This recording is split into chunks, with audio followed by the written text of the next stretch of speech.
बिस्मिल्लाहिर्रहमानिर्रहीम। अस्सलाम नाज़रीन, प्रोग्राम न्यूज़ में खुशामदीद। मैं आपका मेज़बान नजब अली ख़ान और आज हर जगह पे किसी भी चौक चौराहे में, किसी भी बैठक में, किसी भी महफ़िल में एक ही बात डिस्कस हो रही है कि ये जो दो कवानीन हैं, जिसमें एक आर्मी एक्ट है और दूसरा ऑफिशियल सीक्रेट एक्ट है, और दोनों की तरमीमी बिल जो हैं वो जो झगड़ा उस पर शुरू हो गया है, और ख़ास तौर पे झगड़ा भी सदर मुमलिकत जनाब आरिफ अलवी की उस ट्वीट के बाद शुरू हुआ है, जिसका मैं तफसीली ज़िक्र अभी करने जा रहा हूँ। तो अब क्या होने वाला है, इसका नतीजा क्या निकलने वाला है। सदर मुमलिकत ने अपने सेक्रेटरी वक़ार को फ़ारिग कर दिया। उसकी जगह पे ग्रेड 22 की ऑफिसर हैं हुमैरा अहमद, उनकी खिदमात को एस्टेब्लिशमेंट डिवीज़न से तलब कर लिया गया और कहा गया है कि उनको सेक्रेटरी लगा दिया जाए, क्योंकि जो शिकवा है उनका अपने स्टाफ के साथ है, सेक्रेटरी के साथ है।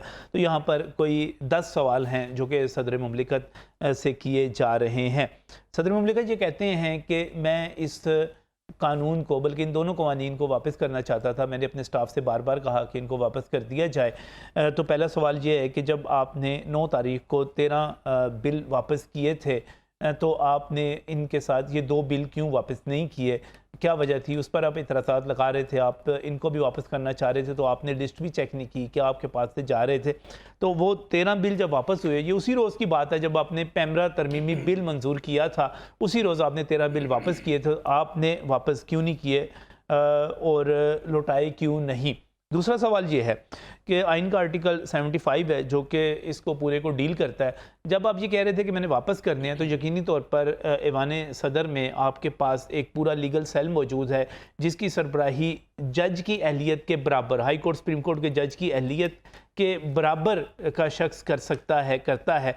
तो आपने एतराज़ात उस पर आयद करने थे। आज भी आपने जो बिल वापस किया है सहाबा कराम और उम्महातुल मोमिनीन के हवाले से, उसमें भी आपने जो एतराज़ात आयद किए हैं, आपको एतराज़ात आयद करने चाहिए थे। आर्टिकल 75 इसका तकाजा करता है। तीसरा सवाल ये है कि गज़ट नोटिफिकेशन हो जाता है 18 तारीख का। ख़बर भी आपने देखी होगी, गज़ट नोटिफिकेशन होने के बाद ये ख़बर आती है और उससे अगले दिन 19 तारीख को तमाम चैनल्स पे पूरा दिन एक ब्रेकिंग न्यूज़ चलती रहती है, और उस ब्रेकिंग न्यूज़ में ये कहा जाता है कि जनाब सदर मुमलिकत ने दस्तखत कर दिए और वो बिल बन गए। गज़ट नोटिफिकेशन एक दिन पहले हो चुका हुआ है। आपको यकीनी तौर पर इल्म होगा कि गज़ट नोटिफिकेशन हो गया, आपको टीवी चैनल्स की ब्रेकिंग न्यूज़ का पता होगा, आपको उसके बाद पूरा दिन गुजरने के बाद अगले दिन जब अखबारात शाया हुए, सबकी लीड सुपर लीड स्टोरी ये थी कि आप ये कवानीन बन चुके हुए हैं, तो आप उस पर खामोश क्यों रहे? आप ये मेरा तीसरा सवाल था। और चौथा सवाल ये कि फिर आप बोले उस वक़्त जब आपको एक मैसेज मिला, जब चेयरमैन पीटीआई की गिरफ्तारी डाली गई, जब वाइस चेयरमैन पीटीआई को अरेस्ट किया गया, जब असद उमर साहब को, अगर जब पीटीआई छोड़ चुके हैं, वो ओहदे छोड़ चुके हुए हैं लेकिन साथ हैं, उनको तलबी का नोटिस हुआ, फिर आपको पैगाम मिला, फिर आप बोले। इसका क्या मतलब हुआ कि आपने एक पॉलिटिकल वर्कर के तौर पर काम किया, ऐवान सदर खामोश था। और ऐवान सदर के खामोशी के साथ साथ मेरा जो पाँचवा सवाल है वो ये है कि क्या ऐवान सदर जो है उसका जो स्टाफ है आपके कंट्रोल में वाकई ही नहीं था? आपको पता ही नहीं था कि वहाँ पर क्या हो रहा है और किस तरह जा रहा है? 5 साल में आपका कोई तजर्बा नहीं था इस हवाले से। ये भी बड़ा एक अहम सवाल है। छठा सवाल भी यही है कि जब आपने इख्तलाफ भी किया, तो आज जो आपने ट्वीट हुई वो ऐवान सदर के ऑफिशियल अकाउंट से हुई कि आपने हुमैरा अहमद साहिबा की खिदमत तलब कर ली हैं, पाकिस्तान एडमिनिस्ट्रेटिव सर्विस की जो ग्रेड 22 की अफसर हैं, उनकी अपने सेक्रेटरी को आपने फारिग कर दिया। लेकिन इससे पहले जो आपने ट्वीट किया वो आपने अपनी ज़ाती हैसियत में अपने ज़ाती अकाउंट से, आरिफ अलवी वाले अकाउंट से किया। वो ग्रे अकाउंट जो है ऐवान सदर वाला, वो आपने इस्तेमाल नहीं किया, और उसके साथ साथ आपने कोई ऑफिशियल चैनल इस्तेमाल नहीं किया, कोई लेटर नहीं है ऐवान सदर की तरफ से, कोई चीज़ नहीं है जिसमें यह कहा जाए कि ये आपने पर्सनल लेवल पे क्यों किया। अब 7वां सवाल ये है कि जनाब सदर, ये एक तनाज़ा पैदा हो गया, अब सच्चा कौन है? ये मुनासिब नहीं होगा कि आपके स्टाफ को आपके सामने ला के खड़ा कर दिया जाए, आप उनके सामने। लेकिन बहरहाल सच तो सामने आना चाहिए। सच क्या है कि आपने धोखा दिया है या आपसे धोखा हुआ है, ये सच तो सामने आना चाहिए। तो इसके ऊपर जो मेरा 7वां सवाल है कि क्या आप रज़ाकाराना तौर पे सरेंडर करेंगे कि आप तहकीकात में शामिल हों, ताकि दूध का दूध और पानी का पानी हो सके, पता चले कि आप वाकई खामोश रहे थे या आपने कहा था और आपने क्या कार्रवाई की थी। 8वां सवाल ये है कि क्या आपने बतौर सदर मुमलिकत, आप इस वक्त रियासत के सरबराह हैं, मसल्ह अफवाज के सुप्रीम कमांडर हैं, तो आप जो माफ़ी मांग रहे हैं, क्या चेयरमैन PTI से माफ़ी मांग रहे हैं, बतौर सियासी वर्कर माफ़ी मांग रहे हैं? और 9वां सवाल ये है कि इन दोनों कवानीन की अब आइनी और कानूनी पोजीशन क्या है?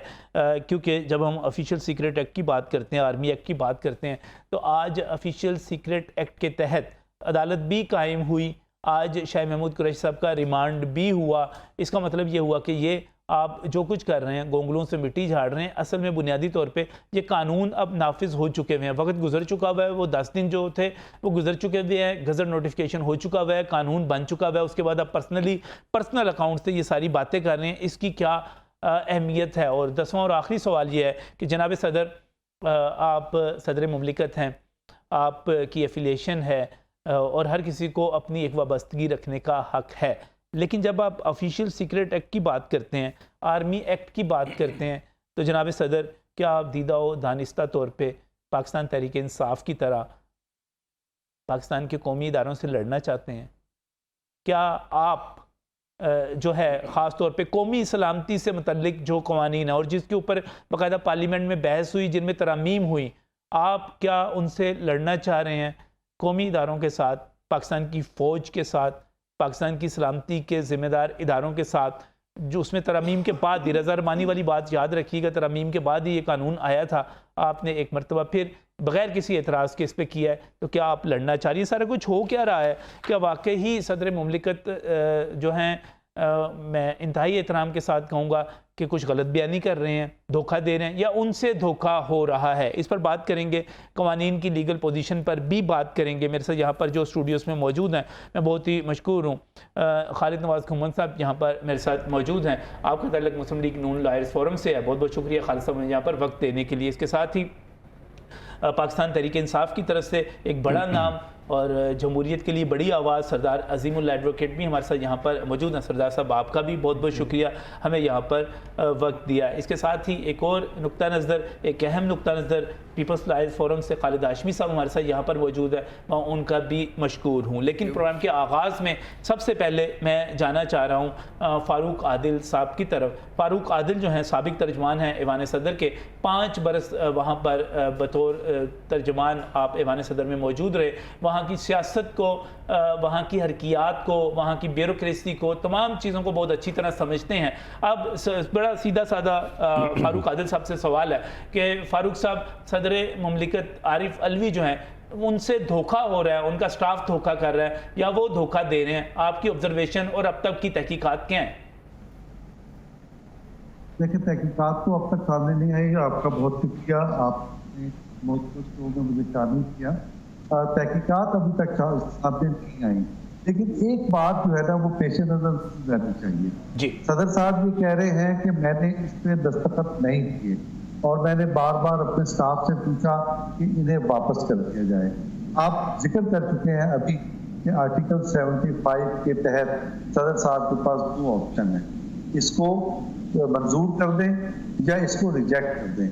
लेकिन रिजेक्ट करने का अमल एक तवील कानूनी अमल है। ये वही अमल है जिसके लिए 10 दिन रखे गए हैं। इसके लिए काजी फाइल ईसा केस में सुप्रीम जुडिशल काउंसिल ने ये कहा था कि ऐवान सदर को सारे मामलात में, हर तरह के आईनी और कानूनी मामलात में अपना जहन अप्लाई करना चाहिए। सदर मुमलिकत अपना जहन किस तरह से अप्लाई करते हैं? सदर मुमलिकत के ऑफिस में जिस तरह से आपने जिक्र किया कि एक लॉ डिवीजन होता है जिसकी सरबराही आपने जैसे बताया कि सुप्रीम कोर्ट या हाई कोर्ट का रिटायर्ड जज, क्या उनकी हमपत्ता कानून सदर मुमलिकत तहरीरी तौर पर उनको हिदायत करते हैं कि ये फला चीज़ है, उस पर आप मुझे राय दें, मुझे ब्रीफ दें। तो सदर मुमलिकत को तहरीरी तौर पर उसका जायजा लेकर आइन की रोशनी में वो उनको आगाह करते हैं और उसकी रोशनी में सदर मुमलिकत अपना कोई लाइन एक्शन तैयार करते हैं। अब इसमें जो अहम मुद्दा ये है कि एक दफ़ा जब ये प्रोसेस शुरू हो जाए, 10 दिन का ये जो प्रोसेस है, और सदर के कंसल्टेंट लॉ है, उनके पास एक दफा ये चीज चली जाए, उसके बाद दुनिया की कोई ताकत उसमें मुदाखलत की जाए उस वक्त तक के जब तक उनकी ओपिनियन आ नहीं जाता और सदर ओपिनियन से प्राइम मिनिस्टर को या कंसर्न बॉडी को आगाह नहीं करते। तो अगर सदर जब ये दावा कर रहे हैं कि उन्होंने कहा था, तो फिर उनके पास वो एडवाइस होनी चाहिए कंसल्टेंट आपको दी गई। अगर वो नहीं दी गई तो फिर जाहिर है जैसा कहा जा रहा है कि वो उन्होंने उस पर नोट किया है, उस पर जवाब न देकर और वो कानून। अच्छा फारूक साहब, एक जो बड़ी अहम बात की जा रही है और बाज़ ज़राए इसका हवाला भी दे रहे हैं, चूँकि आपका ऐवान सदर से ताल्लुक़ भी रहा, काफ़ी अरसा रहा, ये कहा जा रहा है कि सदर मुमलिकत आरिफ अलवी और उनके स्टाफ के दरमियान में बड़ी खलीज हायल है, बड़ी दूरियाँ हैं, बड़ी बदगुमानियाँ हैं, एक दूसरे से दूरियाँ थीं। ये सेक्टरी लेवल पे नहीं, ये मुख्तलिफ जगहों पर था। ये कोई वहाँ से कोई ऐसी इतलात हैं कि सदर मुमलिकत आरिफ अलवी और उनका स्टाफ जो है वो एक दूसरे से बदगुमान थे, दूर थे, फासले पे थे? देखिए, ये बिल्कुल वैसी ही सूरत हाल थी जैसे प्राइम मिनिस्टर हाउस के स्टाफ की और प्राइम मिनिस्टर के दरमियान थी, या ब्यूरोक्रेसी और प्राइम मिनिस्टर के दरमियान थी। जब काजी फायज ईसा का केस जो रेफरेंस था वो रिजेक्ट हो गया, तो मैंने अपने तौर पर तहकीक की कि क्या हुआ होगा, और मैंने जिन लोगों से पूछना था ये पूछा कि भाई आप तो फुल स्टॉप और कोमा का भी क्या करते हो, ये कैसे मुमकिन हो गया कि एक ऐसा रेफरेंस जो वैलिड ही नहीं था वो सदर मुमलिकत ने इरसाल कर दिया। आप लोग, यानी मुझे मेरी आंखों के सामने ये हुआ कि आप सदर को पूरी तरह से ब्रीफ करते हैं, बताते हैं, उसका स्याह सफेद से आगाह करते हैं, उसके बाद तो सदर मुमलिकत लाइन ऑफ एक्शन ले। तो ये क्या हुआ? तो आप यकीन करेंगे, मुझे ये बताया गया कि हम एक दफा बात कर देते हैं, सुनने वाला सुन लेता है, अगर कोई ना सुने तो हम नहीं। तो ये आप सही तरह सदर ब्रीफ ही नहीं हो सके, सदर को पता ही नहीं चल सका कि क्या करना है। आपने आखिर तुम गौर करें, ये हमने कह दिया, अगर कोई सुनना ही ना चाहे हम क्या कर सकते हैं? तो फिर तो वही है जो मर्जी में आए करें। सही, ये तो बड़ी आपस में बदगुमानी वाली और वो लगता है कि फासलों वाली बात है, यानी कि एक बड़ा अहम कानूनी मसला। मैं उस जमाने की बात कर रहा हूँ जब रेफरेंस किया था काजी फायज ईसा का। सही है, सही है। नहीं, मैं अब आपकी बात कर रहा हूँ कि क्या अब भी ऐसी इतलात थी, जैसे सदर ने अपने सेक्रेटरी वकार को भेजा, दूसरी खातून अफसर उनकी खिदमात मांगी हैं, तो ये अब भी ये सूरत हाल थी आपस में अदम ताउन की, अदम एतमाद की? है ना, इसका अंदाजा नहीं है। अच्छा। लेकिन क्या सदर मुमलिकत ने सदर साहब 75 साल के हैं, 75 साल का आदमी अपनी आदतें बदल सकता है? नहीं बदल सकता, मुश्किल हो जाता है। वो बहुत ज़्यादा सही, बहुत ज़्यादा मुश्किल है। लेकिन सिर्फ एक बात, अभी मैं दोबारा आपकी तरफ आऊँगा, लेकिन एक बात बताते जाइएगा मुझे। फारूक साहब, आपने कहा कि तहरीरी तौर पे सदर मुमलिकत हैं, वो ज़बानी तौर पे भी अपने स्टाफ से कह देते हैं इसको वापस भेज दो, तो उनका ज़बानी कहा हुआ काफ़ी नहीं था?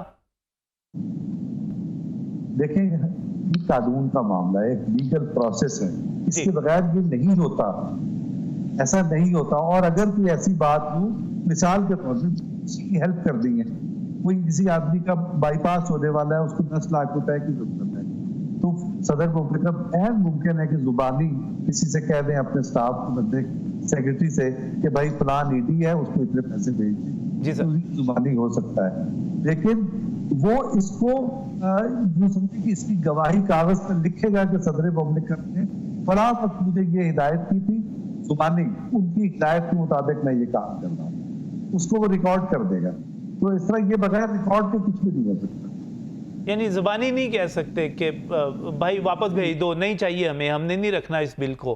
तो जो डॉक्यूमेंट है ना, उस पर उन्होंने 3 चीजें लिख सकते हैं, अप्रूव या सील या डिसअप्रूव। और डिसअप्रूव अगर होगा तो बेसिकली कोई प्रोसेस जाएगा, वो जो कंसल्टेंट डा है उसके पास जाएगी इस हिदायत के साथ कि आप इस पर सदर मुमलिकत की रिपोर्ट दें कि इसमें क्या आईनी सबब है, इससे आइन से कैसे मुतसादिब है, पाकिस्तान के लिए कैसे नुकसानदेह है, मैं इससे क्यों डिसअप्रूव कर रहा हूँ, तो सारी चीजें आएंगी कागज पर। सही। और अब क्या इसका कंक्लूजन क्या निकला कि सदर मुमलिकत से धोखा हुआ है या वो धोखा कर रहे हैं? एक आपने जुमला पंजाबी का यूज किया था, अब पता नहीं बाकी जो लाहौर रंग है तो वैसा सब जानते हैं, जी, मिट्टी पंजाबी। झाड़ने वाली बात है ना, मिट्टी क्या? झाड़ने वाली बात है ये। और अच्छा। ये देखे वो इंटेंशनली खामोश रहे हैं ताकि ये मंजूर हो जाए। क्या अगर कोई लैकूना है आइन में कि पहली बार मंजूर हो सकता है कि नहीं, तो उन्होंने इस लैकूने से फायदा उठाना। सही सही सही। फारूक साहब दोबारा भी मैं आपकी तरफ आऊँगा, मैं ज़रा स्टूडियोज़ में आना चाह रहा हूँ इस वक्त। सबसे पहले सरदार अज़ीमुल्लाह साहब, सारी आपने गुफ्तगू सुनी, सारे सवाल भी सुने, आज की सूरत हाल भी आपके सामने है। ये कानून मौजूद है, नहीं मौजूद? अगर नहीं मौजूद, एक अदालत भी बन चुकी हुई है, उसके तहत अदालत बनने के बाद कुरैशी साहब का बाकायदा रिमांड भी हो चुका हुआ है। किस तरह देख रहे हैं इस सूरत हाल को? हाँ, बदकिस्मती से हम जिन हालात में रह रहे हैं वहाँ बहुत सारी ऐसी बातें हो जाती हैं जो इनफेक्ट नहीं होती। अच्छा।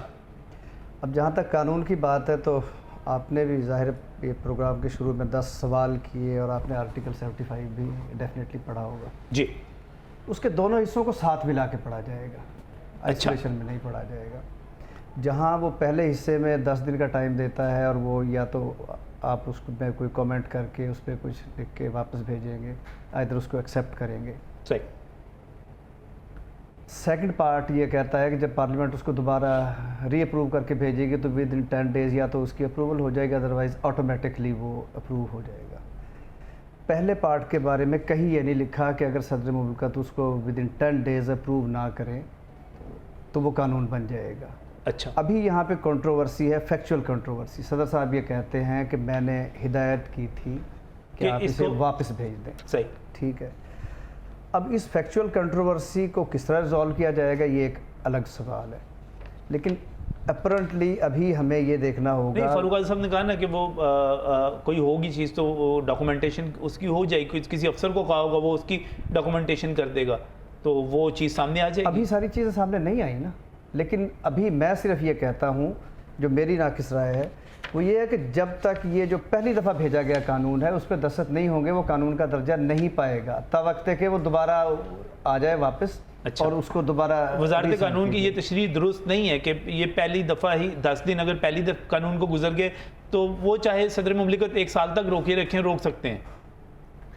देखें उसके हवाले से तो नहीं, सदर साहब ने कहा ना, आर्टिकल 75 की बात करें ना, 76 उन्होंने को भी आप देख ले, फिर उसके बाद अच्छा। आर्टिकल 76 भी साथ देख। वो क्या कहता है? वो ये कहता है कि कानून अगर असेंबली नहीं होगी तो लैप्स नहीं करेगा। वो अगली असेंबली के लिए, अगली असेंबली के लिए वो कानून रहेगा। सही। वो लैप्स नहीं करेगा।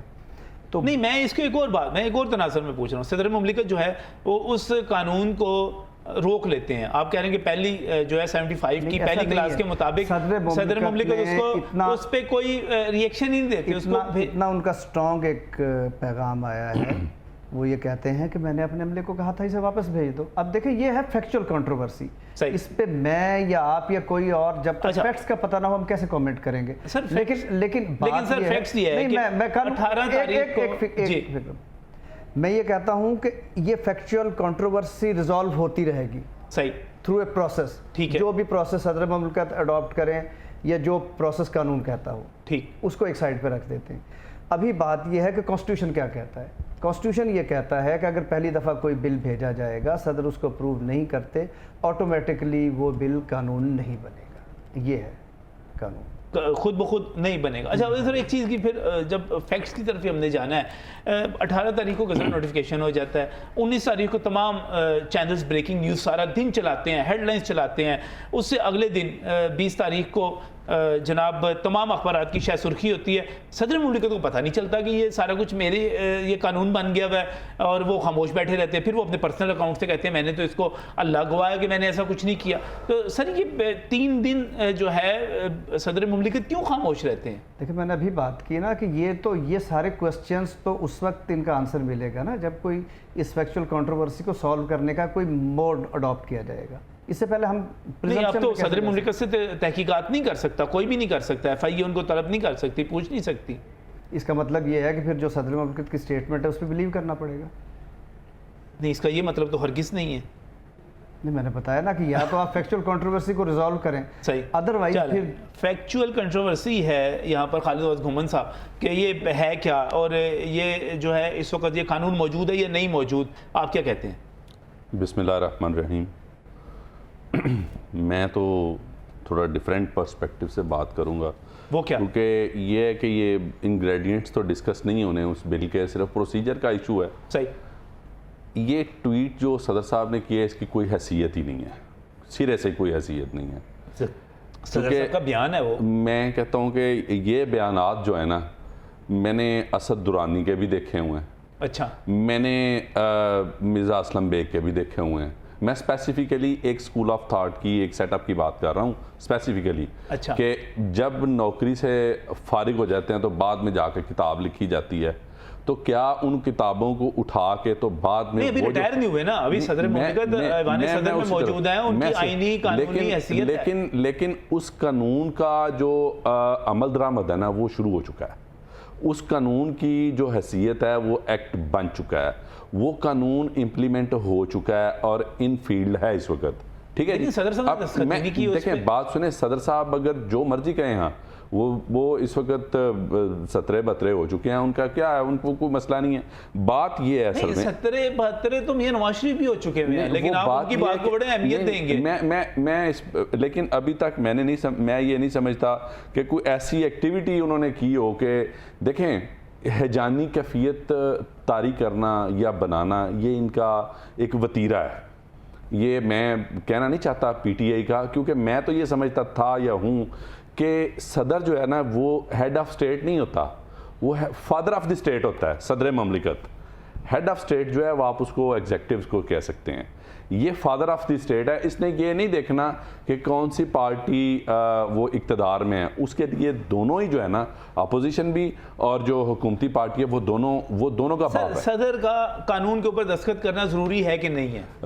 जो आर्टिकल 75B है ना जी, जिस तरह मेरे भाई ने बताया है कि दोनों को इकट्ठा पढ़ना चाहिए, हाँ जी, बिल्कुल प्रोसीजर दोनों को इकट्ठा जब जरूरत पड़ती है तो उस वक्त पहले पे जब आप जो सदर की जिम्मेदारी है वो ही ना पूरी करे तो फिर बात तो खत्म हो जाती है। नहीं, सदर क्या इन्होंने नहीं की, सदर ने जो तो वो ऑटोमेटिकली वो एक्ट या बन गया, वो सेक्रेटरी ने पूरी नहीं की या फलां ने नहीं की, खुद ब खुद कानून बन गया जी। वो ऑटोमेटिकली अजीमुल्लाह साहब कह रहे हैं कि नहीं, बिल्कुल नहीं, इसकी मिसाल मौजूद है, खुद ब खुद कानून नहीं बनता। सर इसकी मिसाल मौजूद है। इन्होंने पहले कौन से समरीज पे या इस पे दस्तखत किए थे जिस पे इन्होंने ऑब्जेक्शन करनी थी? ये पिछले दिनों ही एक वो था, इसका एक बिल आया था जिस पे इन्होंने एतराज लगा के दोबारा असेंबली में भेजा, असेंबली ने दोबारा वो जो ये जो था प्रोसीजर वो प्रोसीजर अपनी जगह पे मौजूद है ना जी। मैं बिल्कुल उसका इदारा बिल्कुल मौजूद है। मैं तो कहता हूँ वो इदारा सर, वो किसी एक पार्टी का इदारा नहीं है ना, वो इस मुल्क का इदारा है। वो आप कहते हैं ये कानून मौजूद है? जी, कानून मौजूद है। इसके बावजूद के सदर साहब ने इस पे दस्तखत नहीं किए? जी बिल्कुल, सदर साहब ने, मैं पहले भी कहा है कि कौन सी समरी पे या कौन से बिल पे दस्तखत किए हैं जो बाद वो नो कॉन्फिडेंस मोशन के बाद आए हैं। अब बात यह है कि इसमें देखना सिर्फ इतना है कि क्या उस पर्सपेक्टिव में सदर चूंकि एक ताकत हैं, फादर हैं, इस मुल्क के बाप हैं, तो क्या उन्होंने उस अमले के खिलाफ कोई तदबीबी कार्रवाई की है? भेज दिया ना, वकार साहब को वापस भेज दिया ना उन्होंने। आज उन्होंने ये जो अमल था डिवीजन को उन्होंने कह दिया कि इनकी खिदमत वापस ले लें और दूसरी अफसर भी मांग ली उन्होंने। बात ये है जब चिड़ियां चुग गई खेत तो इस वक्त इसका क्या फायदा है ये करने का? ये तो बस ऐसा ही है कि वो जो है ना एक बड़ा फजूल सी बात है कि वो पहले रंडी तो बाद में रोना। ये क्या बात है? ये कोई तरीकाकार नहीं है। ये स्टेट है, स्टेट को स्टेट समझ के चलाएं। मोहल्ले में जो औरतें बैठी होती हैं ना वो समझ के नहीं चलाना चाहिए। यानी अब ये कानून बन गया, अब जो कुछ हो रहा है ये बस एक कानून। खालिद हाशमी साहब, कानून बन चुका है ये? जी बिल्कुल नहीं बना कानून। अच्छा, फैक्चुअल कंट्रोवर्सी आ गई और ये बिल्कुल इलीगल एक्ट है। अगर सदर ममलिकत ने उस पर साइन नहीं किए, जिस तरह वो कह रहे हैं कि मैंने साइन नहीं किए, अच्छा, तो वो बिल्कुल कानून नहीं बना। उसमें जो भी जिस तरह का भी इलीगैलिटी हुई है उनके अमले से या जो भी उसमें मुलव्वस है, मैं समझता हूँ उसकी तहकीक होनी चाहिए। और ये बिल्कुल 10 दिन वाली बात है। और अगली बात ये अभी मेरे भाई अजीमुल्लाह साहब ने भी बात की, मैं उनसे 100% एग्री करता हूँ कि 75 जो सब आर्टिकल 2 है वो बड़ा क्लियर है। ये पहली दफ़ा में नहीं ऐसा हो जाता कि अगर सदर ममलिकत जो है वो समरी आती है और उस पर जो है वो अप्रूवल नहीं देते और वो वापस डिसअप्रूव कर देते हैं, तो फिर वो असेंबली में जाता है दोबारा। डिसअप्रूव तो हुई नहीं, जी, इसको सुन देखें लीजिए सर, ना। डिसअप्रूव का तो लफ्ज ही नहीं है यहाँ सर सुन पर। लीजिए, मैं बता रहा हूँ आपको 10 दिन पड़ी रही। जी पड़ी रही, भले पड़ी रही, 10 दिन गुजर गए, 10 दिन गुजर गए तो वो फिर भी लीगल नहीं हुई, फिर भी वो कानून नहीं बना। 1 महीना गुजर गया, जी जी जी जी, 6 महीने गुजर गए, सर सुन लीजिए, 1 साल गुजर गया, नहीं सर नहीं, वो उसमें पड़ी रही सदर के पास। सर नहीं पड़ी रही। सदर के जो बयान है सदर साहब का, वो ये है कि जी मैंने इनको कहा कि इसको वापस भेज दें, ठीक है, वो ये ऑन रिकॉर्ड है बयान उनका। सही। अब अगर उन्होंने वापस नहीं भेजा तो इलीगैलिटी वहां भी हुई प्रेसिडेंट नहीं सर, उन्होंने क्यों नहीं बात की? मैं आपसे फिर बात देखिए मलफाइडी है ना। अगली बात, प्रेसिडेंट से एक बात हुई है, अच्छा ये दूसरी बार आना था, तो फिर उसके बाद इसने ऑटोमेटिकली 10 दिनों के बाद जो है वो पास हो जाना था, कानून बन जाना था सेकंड टर्म में। सर मैं आपकी बात से इत्तेफाक कर लेता हूं कि सदर मुमलिकत को कहना ने डिसअप्रूव कर दिया, उन्होंने जो वो कह रहे हैं वो सच कह रहे हैं, ठीक है, मैं आपकी बात से इत्तेफाक कर लेता हूं। फिर मैं ये सवाल करता हूं कि ये सच उन्होंने बोला कब? गजट नोटिफिकेशन हो गया 18 तारीख को, सदर मुमलिकत को पता चल गया होगा। देखें, गजट नोटिफिकेशन होना कोई छोटी चीज नहीं है। ईवान सदर को कोई बिल छोटे नहीं थे, ईवान सदर को पता चल गया, ईवान सदर खामोश है। अगले दिन तमाम टीवी चैनल्स ब्रेकिंग न्यूज चला रहे हैं, ईवान सदर खामोश है। उससे अगले रोज तमाम अखबार जो लीड स्टोरीज छाप रहे हैं, ईवान सदर खामोश है। ईवान सदर बोलता है तो पता नहीं कितने दिनों के बाद जाके बोलता है। ये क्या बात हुई? ये टोटल मेरा ख्याल है एक दिन का ही फर्क पड़ा है। 18 को गैजेट नोटिफिकेशन हुआ है, सही जी, उसके बाद सदर साहब का बयान आ गया है। नहीं 19 को नहीं आया, 20 को आया, 20 को आ गया बयान। 19 को लीड 18 को तो किसी को पता ही नहीं चला। जी, 19 को लीड जो है 20 को बयान ब्रेकिंग न्यूज आ गई है, 20 को। सर ये तीसरा दिन बनता है, अब ये तीसरा दिन बनता है। नजम भाई ठीक है, तीसरा दिन बनता है। बात ये है कि जिस प्रेसिडेंट ऑफ पाकिस्तान जो है वो एक कॉन्स्टिट्यूशनल हेड है कंट्री का, ठीक है, supreme commander of the armed forces. अब यहाँ पे जो जितने भी सदूर यहाँ हमारे मुल्क में हैं या रहे हैं, उनके साथ जो सलूक होता रहा है, जिस तरह से जो है, अच्छा मुझे एक ब्रेक में जाना, आपने कहा सदर मुमलिकत जो है वो सुप्रीम कमांडर हैं, आर्म्ड फोर्सेस के कॉन्स्टिट्यूशनल हेड भी हैं, कॉन्स्टिट्यूशनल हेड भी हैं। तो सर वो क्यों लड़ रहे हैं अपनी फौज के साथ? अपना ही ऑफिशियल सीक्रेट एक्ट है, अपना ही आर्मी एक्ट है, अपना ही वो तरमीमी कानून है। मैं नहीं समझता वो फौज के साथ लड़ रहे हैं। सुप्रीम कमांडर साहब क्यों अपनी ही फौज के साथ लड़ रहे हैं? जब उनकी पावर्स को मिसयूज किया जाएगा, प्रेसिडेंट बैठा हुआ है, वो डिसोन कर रहा है प्रेसिडेंट ऑफ पाकिस्तान। आप कौन सी वो हिडन फोर्सेस हैं, कौन से वो स्पेस इन्वेडर्स हैं जिन्होंने उन पे साइन भी कर दिए सदर साहब के? इसकी तहकीक होनी चाहिए। ये रियासत का वजूद खतरे में पड़ गया है सदर के इस बयान के बाद। सदर ने ये जो बयान दिया है, आप क्या समझते हैं नजम भाई, किसने साइन सदर जो है, किसने साइन किए सर? साइन किसने किए? साइन अगर सदर ने नहीं किए तो फिर किसने किए, इसकी तहकीक होनी चाहिए। साइन तो हुआ ही नहीं ना, डिस्प्यूटेड हो चुका है, इसको कानून नहीं मानता, कानून नहीं मानता मैं बिल्कुल। आप आइन जो आइन भुट्टो साहब ने बनाया था उसको आप नहीं मानते हैं, आप आइन बनाने वाले नहीं मानते हैं, तो फिर यहाँ पे ये पीपल्स पार्टी नहीं बात मैं मानता हूँ, हम आइन को मानते हैं बाबू, इसलिए मैं ये बात कर रहा हूँ हाशमी साहब, मैं तो मानता हूँ जो कॉन्स्टिट्यूशनल हेड है, आप उसकी बात को झुटला रहे हैं और आप दूसरे लोगों की बातों को जो है वो तकवीयत दे रहे हैं। फिर ये जो लिखा हुआ है इसको खत्म करवाएं। सदर जो है वो आईनी सरबराह है, अगर वो ये डिसओन कर रहे हैं कि मैंने साइन नहीं किए, तो मैं ये कहता हूं ये कानून नहीं बना, और जिसने भी ये 2 नंबरी की है इस पे तहकीक होनी चाहिए, क्योंकि ये रियासत का मामला है। सदर हो सकता है पहले खामोश,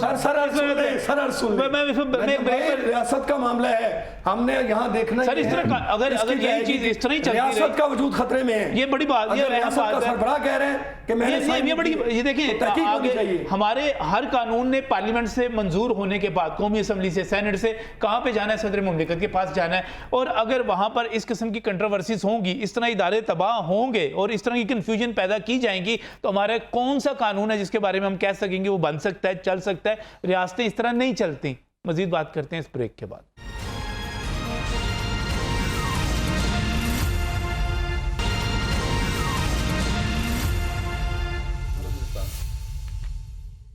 welcome back from the break. नाज़रीन, बात हो रही है उस secret act, official secret act के हवाले से कि वो कानून है या नहीं है। सरदार अज़ीमुल्लाह हमारे साथ यहाँ पर मौजूद हैं, खालिद हाशमी एडवोकेट हैं, पीपल्स पार्टी के लार्ज फोरम से आपका ताल्लुक है, आप भी यहाँ पर मौजूद हैं। खालिद अहमद साहब भी हमारे साथ यहाँ पर मौजूद हैं। फ़ारूक आदिल जो कि साबिक तर्जमान ऐवान सदर के, वो भी हमारे साथ मौजूद हैं।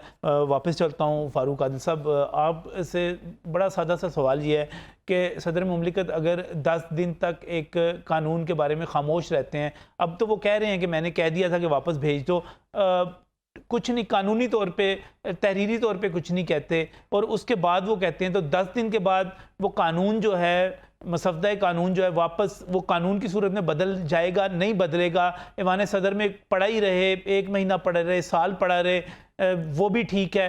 ये क्या सूरत हाल है क्या कानून के हवाले से? अच्छा नजम भाई, आपके नुस्खे के दौरान एक बहुत बड़ी गलती हो गई जी। वो डेवलपमेंट ये हो गई है कि सदर साहब के सेक्रेटरी, जो साबिक सेक्रेटरी हैं वकार अहमद साहब, वो बोल पड़े और उन्होंने सदर मुमलिकत को एक खत लिख दिया है। सही। और उस खत में उन्होंने एक इंकशाफ किया है कि वो डॉक्यूमेंट्स और वो फाइल्स जिसमें ये बिल थे, वो इस वक्त सदर के चैम्बर में है। सदर के चैम्बर का मतलब ये है कि वो सदर साहब के मेज पर वो फाइल्स मौजूद है, और अगर वो ये बात ये कह रहे हैं तो इसका मतलब ये है कि फाइल ऑफिशियली मूव नहीं हुई, जुबानी आप जो मर्जी कहते रहें, फाइल वहाँ है। अब सदर के दो दिन से जारी इल्जामात के जवाब में सेक्रेटरी साहब, सदर साहब तो ट्वीट करते हैं और या स्टेटमेंट देते हैं। उन्होंने एक रिटन लेटर जारी किया प्रेसिडेंट के नाम, जो मीडिया पे आ गया है, और उसमें ये कह दिया गया है कि मैं गवाही देता हूं कि वो फाइल इस वक्त तक सदर की मेज पर है, और अगर वो सदर की मेज पर है तो वो वापस कैसे हुई। वापस सिर्फ इस सूरत में हो सकती है कि सदर उस पर लिखते कि इस पर ऑब्जर्वेशन दी जाए कंसल्टेंट लॉ से। तो लेकिन अब एक और सवाल फारूक साहब, एक और सवाल पैदा हो गया कि अगर वो फाइल सदर की मेज पर मौजूद है और वापस नहीं हुई, तो इसका क्या मतलब है कि वो फिर कानून नहीं बना, अभी तक इन वेटिंग है? नहीं, ये देखें, ये बहुत लीगल मामला है और यहाँ बहुत ही फाजिल कानूनदान मौजूद हैं और उन्होंने इस पर अपनी ऑब्जर्वेशन की है। हमारे एक दोस्त ने, मैं बदकिस्मती से आपकी जुबानी उनका नाम नहीं सुन सका, जिनसे पहले बात हुई मेरे बाद, वो ये कह रहे हैं कि ये कानून नहीं बना आर्टिकल 75 के तहत। उसमें ये नहीं लिखा हुआ कि अगर 10 दिन में सदर वापस नहीं करता तो वो कानून नहीं बनेगा, ये बात नहीं लिखी हुई। लेकिन ये बात भी तो नहीं लिखी हुई ना कि अगर सदर वापस कर देगा, सदर अगर वापस खामोश हो जाता है तो उसकी पोजीशन क्या होगी। मैं ये समझता हूँ कि ये एक लैकूना था, ये एक ग्रे एरिया था। इस ग्रे एरिया से सदर साहब ने फायदा उठाया है। आप उससे बेहतर जानते होंगे कि 2-3 दिन पहले जब अभी ये तनाज़ा खड़ा नहीं हुआ था, सदर साहब ने बाद बड़े कानूनी माहिरीन से इस मौजू पर मुशावरत की थी। इस मुशावरत का सुन के मेरे ज़हन में एक पुराना कैरेक्टर आ गया, उसको कहते थे लोग जद्दे का जादूगर। वो OIC के सेक्रेटरी जनरल थे, शरीफुद्दीन पीरजादा, जो हमारे यहाँ बड़े बदनाम कानूनदान हैं। वो हमेशा आइन में से कोई ऐसा ग्रे एरिया निकालते थे जिससे डिक्टेटर्स को, आइन शिकनी को फायदा होता था। ये भी वैसा ही काम हुआ है, एक ग्रे एरिया से फायदा उठाया गया है, वरना लॉजिक ये कहती है कि वो कानून बने। फारूक साहब, फिर मेरा सवाल रिपीट के साथ समझने के लिए कि अगर वो कानून जो कि पार्लियामेंट, कौमी असम्बली, सेनेट से मंजूर होकर सदर के पास पहुंचा, वो सदर के पास अभी टेबल पर मौजूद है उनके सेक्रेटरी के बयान और उनके लेटर के मुताबिक, और वो वापस भी नहीं भेजा गया, तो क्या फिर वो गज़ट नोटिफिकेशन जो हुआ उसकी क्या पोजीशन है? उसके तहत जो अदालत बनी उसकी क्या पोजीशन है? शाह महमूद कुरैशी को जो रिमांड दिया उसकी क्या पोजीशन है? देखिए, ये लीगल बात है, मैं तो कॉमन सेंस अप्लाई करता हूँ। कॉमन सेंस ये है कि वो कानून बन गया है, उस पर अमल दरामद शुरू हो गया है, अदालत भी बन गई, गिरफ्तारियां भी हो गई, रिमांड भी हो गए, इन्वेस्टिगेशन भी शुरू हो गई, तो अमलन तो वो कानून बन गया। लेकिन हमारे यहाँ जो माजी में रिवायत रही है कि कानून साजी के साथ जो हशर, जो सलूक किया जाता रहा है, अल्लाह बेहतर जानता है कि आगे चल के क्या होगा। लेकिन फिलहाल ये बात यानी हकीकत है कि वो कानून बन गया है। वापस ये दावा इनकी तरफ आना चाह रहा हूँ, इधर वापस खालिद नवाज घुमन साहब। मैं यहाँ पे एक गुजारिश करना चाहूँगा उमर फारूक साहब से, फारूक आजम साहब से। गुजारिश ये है कि प्रीवियस प्रैक्टिस एंड प्रोसीजर क्या है कि जब फ़र्ज़ करें ये कैफियत या ये स्टांस या ये सिचुएशन आती है तो उस वक़्त क्या हालात होते रहे हैं, ठीक है। अगर तो ये हालात नहीं होते रहे और ऐसा मामला जो है वो नहीं आता रहा तो फिर तो बताएं ना कि वो ये अंडर क्वेश्चन है या ये अंडर जो वो प्रोसेस है या जो भी है टेबल पे पड़ा हुआ है तो जो, लेकिन अगर ये प्रीवियस प्रैक्टिस यही है कि अगर असेंट ना होने के बावजूद भी वो कानून बन गया है वो 75(1) के तहत, तो फिर मेरा नहीं ख्याल कि जो आप प्रीवियस प्रैक्टिस को किसी ना किसी तरह अवॉइड कर सकते हैं। माजी में किसी प्रेसिडेंट ने इस तरह कानून को रोका? ये चीजों को इंटरमिंगल कर रहे हैं। एक मिनट सर, क्या माजी में भी किसी प्रेसिडेंट ने कानून को रोका, 10 दिन से ज्यादा रोका? ऐसी कोई मिसाल नहीं मिलती। मैंने आपसे कुछ भी नहीं है, ये मेरे भाई जो हैं वो चीजों को मिक्सअप कर रहे हैं बिला वजह। खालिद साहब यहाँ पे इल्लीगल कोशिश की गई, वरना अमली सूरत ये है, लॉजिक ये कहती है कि बन गया, बाकी तो अदालत फैसला करेगी। लॉजिक ये मेरा ख्याल लॉजिक सर मुझे लॉजिक नहीं कहती। देखें बात सुन। अच्छा एक मिनट मुझे लेने दें सरदार साहब। बात ये है कि हम बात कर रहे हैं आइन की जो सब आर्टिकल 2 में लिखा हुआ है ना 75 में, हम ये कर रहे हैं बात। एक बात ज़रूर है कि सदर ममलिकत ने जो अगर उस पर कुछ तहफ़्फ़ुज़ात थे उनके तो वो उन्हें बयान करने चाहिए, नोट करना था, वो रिजल्ट देनी थी, ठीक है। ये तो चले एक बात है क्वेश्चनेबल है कि Y didn't he not explain the reasons, ठीक है, क्यों नहीं। अब अगली बात आ जाती है कि 10 दिन का जो टाइम है वो 10 दिन का टाइम दोबारा शुरू होता है जब असेंबली से दोबारा वो बिल वापस नहीं, अब वो लामहदूद अरसे तक के लिए रोक सकते हैं, रख सकते हैं। नहीं, लामहदूद नहीं तो फिर आप 10 दिन मान ही नहीं रहे। टाइम अगर उन्होंने भेज नहीं दिया है। सर, वो जब 10 दिन को कह रहे हैं, नहीं सर उन्होंने तो नहीं भेजा, वो कह रहे हैं अभी भी उनकी टेबल पे पड़ा हुआ है। अब क्वेश्चन अगला आ गया। हाँ जी। अब अगर अब भी उनकी टेबल पे पड़ा हुआ है तो कौन सी ताकत है जो ये कहती है कि कानून बन गया है? ये कानून फिर बना ही नहीं है। फिर आपने शाह महमूद कुरैशी की भी इस कानून में गलत गिरफ्तारी की है। फिर आप जो भी प्रोसीजर अडॉप्ट कर रहे हैं दैट इज हाईली कंडेमेबल, उसको आप कैसे वो कानून ही नहीं बना। अगर अब ये इस बात पे आ गए, देखिए पहले एक 2 नंबरी की कि सदर ने उसको अप्रूव नहीं किया और कानून बना दिया, अब के अगली 2 नंबरी उसको छुपाने के लिए क्या कर रहे हैं कि अब कहते हैं कि उनकी टेबल पे रख दी है। भाई पहले 2 दिन क्यों नहीं आपने टेबल पे रखा? जब ये शोर पड़ा है, सदर ने जब कहा है कि मैंने इस पे सिग्नेचर नहीं की, उस वक्त टेबल पे क्यों नहीं गया उनकी? अब आप अचानक उनकी टेबल पे रख रहे हैं। एक 2 नंबरी फिर अगली 2 नंबरी। देखिए एक 2 नंबरी की बात कर रहे हैं ना हाशमी साहब, मेरा ख्याल तो ये 2 नंबर माफी के साथ सरदार साहब 2 नंबरी की बात कर रहे हैं ना, तो खुद ही 2 नंबरी करके सदर के पास भी भिजवाई थी। रोकते ना वहीं पे, असेंबली में रोकते, सेनेट में रोकते, ठीक है, और डिबेट करते ना उस पे। क्या रजा रब्बानी में सदर के सिग्नेचर हुए? भाई आप 2 नंबरी करके भेजी ना आपने, मेरी बात सुने, आपने असेंट दी उस 2 नंबरी में फिर तो मैं तो कह ही नहीं रहा कि भाई मैं तो कह ही नहीं रहा, मैं तो 2 नंबर कह ही नहीं रहा, 2 नंबर तो आप कह रहे हैं। क्वेश्चन वो नहीं है, क्वेश्चन ये है कि सदर कहता है मेरे साइन नहीं है, और अगली बात क्या ये कहते हैं कि कानून बन गया है। अब आ जाए नजम भाई इस बात पे कि अगर वो वापस ही नहीं गया तो फिर वापस ही नहीं गया तो कानून कैसे बन गया? अच्छा, कंफ्यूजन मजीद आ गया। फिर कानून कैसे बन गया? कौन कहता है? अजीम साहब, एक तो ये है कि मेरे दोस्त ने जो पर्सनैलिटीज़ के ऊपर बात की थी वो नहीं करनी चाहिए, वरना इसी सदर ममलकत का ये जो घर है और सदर हाउस, उसमें ऐसे लोग भी विराजमान रहे हैं जिनकी वजह शोहरत शायद चाट वाट बनाना ही थी और कुछ नहीं था। अब यहाँ पे ना दो पॉइंट्स हैं, एक है शख्सी रवैया, एक आइन का मंशा। हम डिस्कस कर रहे हैं पर्सन का जो कंडक्ट है उसको मुसलसल। हमें सबसे पहले डिस्कस करना चाहिए कि आइन क्या कहता है, कॉन्स्टिट्यूट असेंबली ने जो आर्टिकल्स बनाए थे उनका मंशा क्या है। देखें, अगर सेकंड पार्ट में ये लिखा है when the bill is sent to the president और वो नहीं पास करता तो विद इन 10 डेज अगर वो नहीं करता तो automatically it will become a law. ये पहले पार्ट में क्यों नहीं लिखा? ये पहले पार्ट में ऐसा नहीं लिखा, इसका मतलब है लेकिन अगर ऐसा- आपने खुद मेरी- कहा कि मेरी दोनों को बात मिला के सुनो, पढ़ना चाहिए, तो फिर मिला के मेरी बात सुन लेना, यही तो मैं कह रहा हूँ, दोनों को मिला के पढ़ें। ये इम्प्लीमेंटेशन कर रहे हैं नजम भाई, नहीं, बात सुने, बात फर्स्ट पे इम्प्लीमेंट कर रहे हैं। बात सुने, दोनों को मिला के पढ़ेंगे तो समझ में आएगी ना।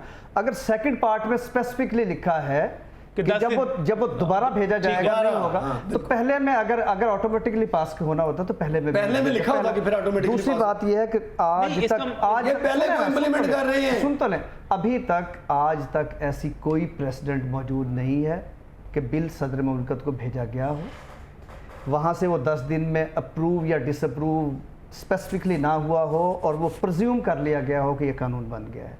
ऐसी कोई मिसाल नहीं है। तीसरी बात जो हाशमी साहब ने की वो बड़ी अहम है। एक तो ये है कि एक सरकारी मुलाजिम डायरेक्ट ख़त लिख रहा है अपने उस शख्स को जो उसका बॉस भी रहा है, जिसको वो सर्व भी करता रहा है। उसमें इल्जाम लग गया ना, सफाई देने का तो सबको हक है। बात सुने ना, देखिए मैंने पहले कहा कि अभी तो ये मोड तय होना है कि फैक्चुअल कंट्रोवर्सी सॉल्व कैसे होगी। ये बिल्कुल ऐसे ही है कि अभी कोई इंक्वायरी नहीं स्टार्ट हुई, अभी कोई ऐसा प्रोसेस ही नहीं स्टार्ट हुआ कि चीजें क्या थी और क्या थी। स्टार्ट हो ही नहीं सकता ना। सदर मुमलिकत को आप कोई भी तहकीकाती एजेंसी, खुद भी कोई कमीशन बना सकते हैं अपने मुलाजमीन के कंडक्ट को स्क्रूटाइज करने के लिए, उनके पास इख्तियार है। नहीं, वो तो खुद फरीक है ना अब इसमें। अब देखें ना, आप इंसाफ की बात कीजिए, आप तरीके इंसाफ से इंसाफ की बात कीजिए। सुप्रीम कोर्ट बैठी हुई है, बात तो सुप्रीम कोर्ट कर दे, कोई देखें मुकर्रर कर दो। सदर के खिलाफ तहकीकात नहीं, सदर के खिलाफ नहीं, उस लेकिन सदर फरीक है फाइल वो इसमें। मुलाजिम कहता है कि अभी तक जनाब पड़ी हुई है आपके उधर। जी हाँ, ठीक है ना, अभी तक वो पड़ी हुई है। फिर कानून इसका कैसे? मतलब ये है कि जो सदर मुमलिकत कहते हैं कि भाई मैंने तो कह दिया था कि आप इन्हें भेज दें। एक आदमी जो वहाँ पे नहीं है अभी तक, उसका सारा नेटवर्क चल रहा है, उसे हर चीज़ का पता है। देखिए डोरियां हिलाई जा रही हैं। वो तो आज ही गए हैं ना, आज ही गए हैं, उनको पता है। ये इस कंट्रोवर्सी को शुरू हुआ कौन से 6 महीने हो गए, या वो जो पीरियड है बीच में जिसको हम बहुत ज्यादा डिस्कस कर रहे हैं, वो कौन सा को 2-4-6 चले। इसमें सिर्फ एक कमेंट आखिर में, मैं आखिरी बात सिर्फ ये कर रहा हूँ, और ये कानून ऐसा है जिसमें इस मुल्क के रहने वालों की सिविल लिबर्टीज उनको सल्ब किया गया है। सर रियासत का वजूद, रियासत का जो वजूद है, आपके जो ह्यूमन राइट्स हैं उनको डायरेक्ट डैमेज किया गया। वहाँ पर पार्लियामेंटेरियंस ने इस पर डिबेट की, वहाँ पर रज़ा रब्बानी साहब ने इतराज़ात किए, वो इतराज़ात कबूल किए गए, और फिर उसके बाद ये कानून जो है मंजूर हुआ। मैं अपने पार्लियामेंटेरियंस पे, मुझे तो अफसोस है कि रज़ा रब्बानी जैसे लोगों के होते हुए ये बिल वहाँ से अप्रूव हो पार्लियामेंट। सर आपके दौर में भी तो ये सारा कुछ होता ही रहा ना। एक दिन में ना कमेटियों को गया बिल, ना उनको जो टाइम देना चाहिए था वो दिया गया। एक ही दिन में बिल इंट्रोड्यूस हुआ और एक ही दिन में वो नई रवायत नहीं है। मैं खुद चूंकि प्रेस गैलरी को प्रेसिडेंट रहा हूं सर, ये इसी तरह नहीं है, अंगूठे ही लगते रहे आज तक। ये लम्हा फिक्रिया है कि वो बिल अभी तक टेबल पे है और हम कह रहे हैं कि कानून बन गया सही, और उस कानून के तहत आपने एक बड़ी गिरफ्तारी भी कर ली सियासी लीडर की। सही है। अब देखें कि रियासत कहाँ बड़ा मुश्किल पेचीदा सवाल पैदा हो गया। जो एनश्राइन किए गए पेचीदा फारूक आदिल साहब मरसद मौजूद थे, फारूक आदिल साहब मरसद मौजूद थे, बहुत बहुत शुक्रिया उनका। खालिद नवाज गुमन साहब का शुक्रिया, खालिद हाशमी साहब आपका शुक्रिया, सरदार अजीमुल्लाह आपका शुक्रिया। और नाज़रीन, इस वक्त जो बहुत ही पेचीदा सूरत हाल पैदा होगी वो ऐसे ही है कि किसी शख्स ने कहा कि मुझे एक औरत पसंद आ गई, मैंने उससे शादी कर ली, और मेरे बेटे को पता नहीं उसकी बेटी पसंद आ गई और पता नहीं उसने उससे शादी कर ली, फिर उसके बाद उसका जो फ़लाँ से रिश्ता बना तो फलां से ये बन गया। तो बड़ी अजीब सी सूरत हाल बनी हुई है। ये जो हम इधर से उधर अगर हम पूरे यकीन के साथ, पाकिस्तान से मोहब्बत के साथ, आइन कानून पे यकीन रखते हुए इस सूरत हाल पे अगर हम तबसरा करना चाहें, इस पर गौर करना चाहें, इसको समझना चाहें, तो हम नहीं समझ सकेंगे, हम सब पागल हो जाएंगे। अल्लाह हाफिज़।